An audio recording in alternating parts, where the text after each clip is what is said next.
think it's the same conversation tinozoita yekuti kana mai vasina kuroorwa nababa zvakunzi mimi vana chipai in zvinhu zvakawanda zvine zvida kunyatsoongorwa kuti saka vana vakasazoita like it was not really initially their role saka vakasamobva mati munyama uchabva wauye just different things zvokuti ndo zvatambobvunza kuti inenge yakabata munyu here shamu yacho nekuti yakatongomirira kutongoti vanhu ngavarobwe kana kuti titaure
It is Tembalami featuring the unveiled Gorerino. Blessings on blessings. Gorere mchato kayo. Just a reminder, in case pane wakangana. It is the Morning Galaxy. I am V Candy Madamini. Mercedes.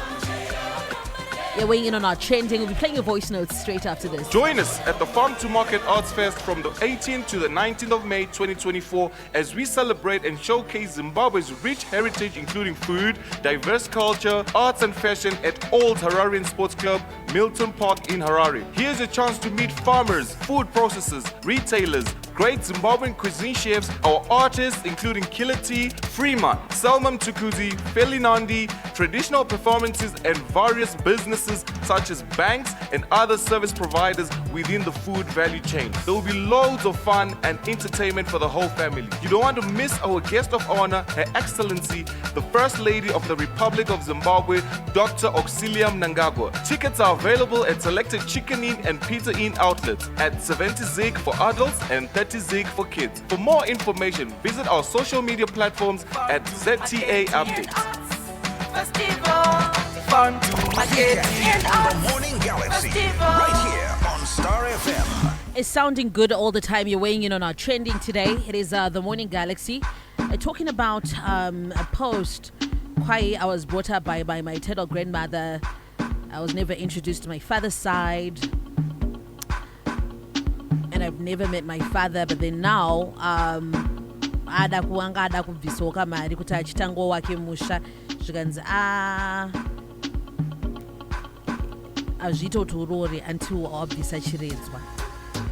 Saka iye akati at one point akaunganidza mari and the issue yatosimuka iyoyo, asi ndakaitawo nharo ndikati rege nditenge mota ini, ndikuda kamota hanzi nawo ndazotizirwa, but then yangu miscarriage chichichi, saka todini. And I was just asking also two things, how important this is, and also the issue kuti not knowing your father or your roots, you know, your blood, does it contribute to misfortunes? Kune vakarerwa kusaidre kwanamai pane zvamakawana musangana nazvo here, kana kuti life iri kutofamba, of course, the sense of belonging, but then in terms of misfortunes, do you believe kuti munhu anobva atoita jambo pana vakatadza kutobudira zvamucho?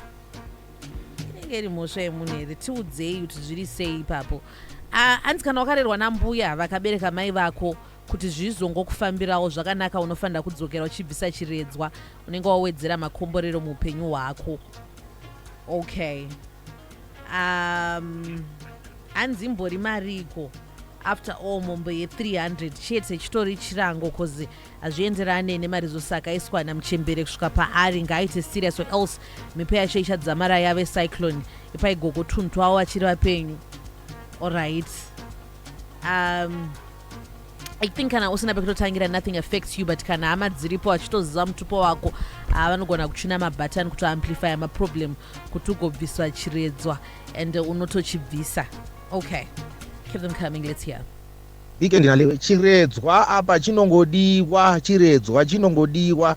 Ambuya vakakurera havasi amai vako, ambuya vakakurera havana kupuhwa mari nababa wako ava, baba wako havava havazivi, saka chiredzwa chinotodiwa. Bhadhara iwe chiredzwa, ngaende anobhadhara chaunganidzwa nasekuru hanzvadza ambuya chichioburisa chiredzwa, then ochizotanga manje kuchibvunza achitsvaga nyaya dzenororondo kumusha kwababa vake.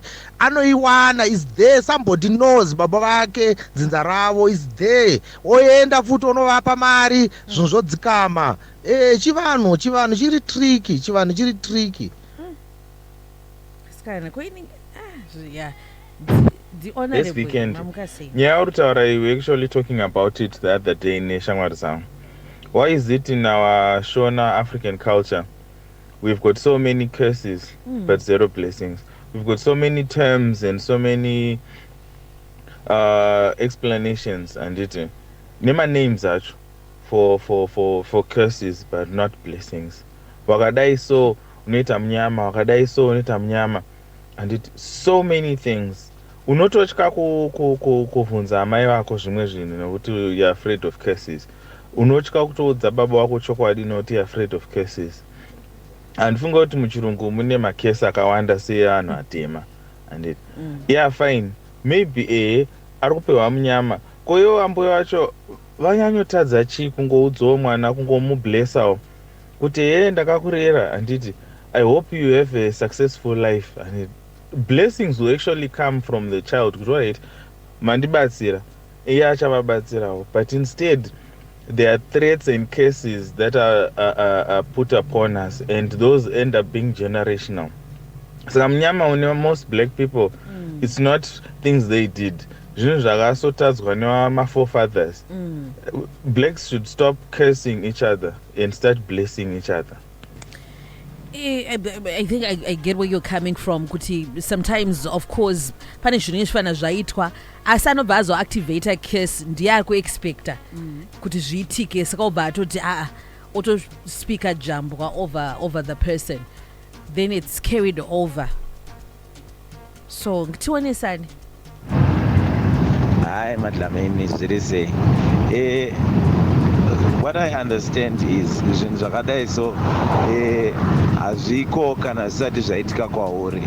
Like with most people, they don't understand kuti zvinhu zvakadai zvinofamba sei kana kuti zvinoita sei up until a point where it starts affecting you. Kana zvisina kuaffect, zviko, it doesn't exist.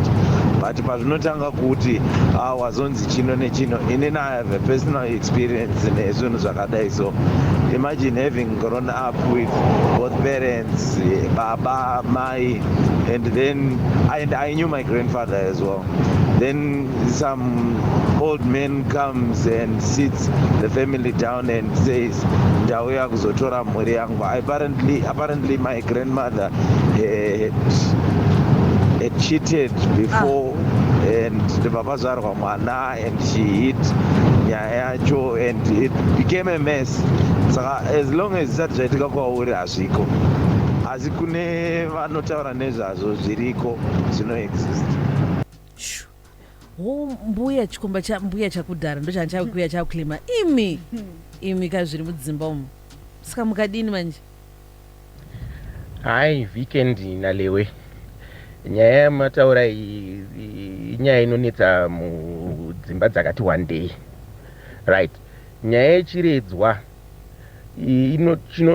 yakakosha. Chiredza chinotofanira kubviswa kana munhu asina kungorerwa kumba kwavo, akarerwa kumhuri yamai, anofanira kubvisa chiredzwa. No matter kuti sekuru vako, vanova baba vamai nehama dzamai vako kuti vaikuda sei uchikura ipapo semuzukuru, asi kana wakura chiredza chinobviswa. Ari kuti unza chiredzwa midzimi yekwamai vako ndiyo inenge chida chiredzwa. Saka kana chisina kubviswa, zvinhu hazvikufambire zvakanaka. Issue yekutsvaga baba vake, it's a different issue. Whether avawana kana kuti havana kuvawana, anofanira kubvisa chiredzwa. Chingatoitika ndechekuti kana azowana baba vake, vangamubatsire kuenda kunobvisa chiredzwa, kana kuti hama dzababa vake dzinokwanisa kumuperekedza kuenda kunobvisa chiredzwa.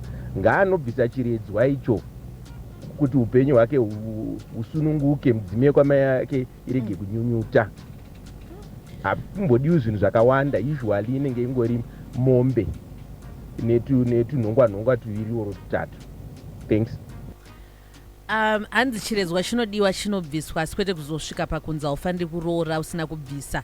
Saka kana wakusangana nemaproblems akadai, mbuya tinovapa mhosva, mombe ngaabvise zvake, but hatifaniri kurwadzisa vana vatinenge tachengeta. Yeah, right? So true.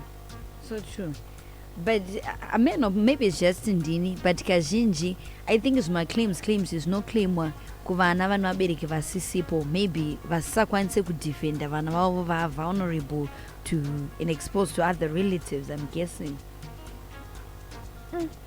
Tuonesane. Oh, I really like this one. Luke Holmes, Fast Car. Taking our time to 27 minutes to 10. The Morning Galaxy on Star FM. Good morning. You get a fast car.